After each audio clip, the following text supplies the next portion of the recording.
Salom qadrdon muxlislar, kanalimizga xush kelibsiz. Bugun faqat eng muhim va tezkor futbol yangiliklari haqida gaplashamiz.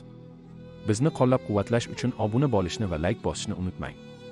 Siz tayyor bo'lsangiz, biz hoziroq boshlaymiz. Jahon chempionati guruh bosqichi birinchi tur o'yinlari davom etmoqda. Dastlab A guruhidagi uchrashuvlar natijalari va gol mualliflari bilan tanishing. Norvegiya Iroq tortuv 1. Norvegiyaliklar safida Erling Haaland dubl qayd etgan bo'lsa, Estigor bitta gol urdi. Yana bir golni Iroq futbolchisi Husayn o'z darvozasiga kiritib qo'ydi. Iroqning yagona goliga esa yana o'sha Husayn mualliflik qildi. Fransiya Senegal 3-1. Fransiyaning ishonchli g'alabasini Kylian Mbappe o'z dubli bilan ta'minladi. Yana bir gol Barkolya hisobiga yozildi. Senegalning yagona javob golini o'yin oxirida Mbappe kiritdi. Navbat G guruhidagi keskin bahslarga Argentina Jazoir 3-0 amaldagi chempionlar raqibni ayab o'tirmadi. Kutilganidek afsonaviy Lionel Messi dahshatli hat-trick qayd etib, jamoasiga yirik g'alaba taqdim etdi. G guruhi ikkinchi bahsida Avstriya terma jamoasi Iordaniyani 3-1 hisobida mag'lub etdi. Avstriyaliklar safida Schmidt hisobni ochdi.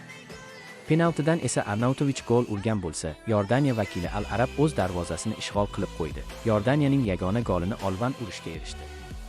Bugun va ertaga tongda bo'lib o'tadigan qaynoq qarama-qarshiliklar bilan tanishing. Soat 22:00 da Portugaliya, Kongo, tungi soat 1 da, Angliya, Xorvatiya, Sahar pallasida, soat 4:00 da, Gana, Panama.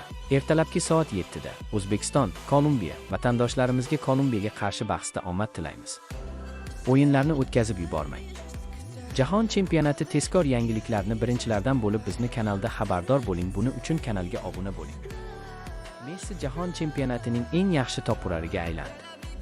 Bugun 17-iyun kuni Argentina terma jamoasi hujumchisi va sardori Lionel Messi 2026-yilgi jahon chempionati guruh bosqichi doirasida Jazoirga qarshi uchrashuvda hat-trick qayd etdi. Shu orqali Messi mundiallar tarixidagi eng yaxshi topurarlar ro'yxatida yetakchiga aylandi. Messi uchrashuvning 17, 60 va 76 daqiqalarda gol urdi. Shu tariqa uning jahon chempionatlaridagi jami gollari soni 16 taga yetdi. Mundiallar tarixidagi eng yaxshi topurarlar ro'yxatida birinchi o'rinni Germaniya terma jamoasining sobiq hujumchisi Miroslav Kloze ham 16 ta gol bilan egallab turibdi.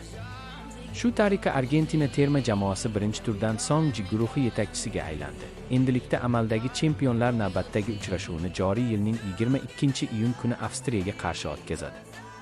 Jazoir terma jamoasi esa 23-iyun kuni Iordaniyaga qarshi maydonga tushadi. Ma'lumot uchun, Messi faoliyati davomida jahon chempioni g'olibi 2022, jahon chempionati finalchisi 2014, Olimpiya chempioni 2008 hamda 2 karra Copa Amerika g'olibi bo'lgan. Shuningdek, u 8 marta oltin to'p sohibi bo'lib, mazkur mukofotni eng ko'p qo'lga kiritgan futbolchi hisoblanadi. Sizningcha Ronaldo birinchi turda nechta gol uradi? Fikrlaringizni kommentga yozib qoldiring. E'tiboringiz uchun rahmat. Futbol olamidagi eng qaynoq voqealarni biz bilan kuzatishda davom eting. Kanalga obuna bo'ling va qo'ng'iroqcha tugmasini bosib qo'ying. Ertangi yangiliklarda ko'rishguncha omon bo'ling.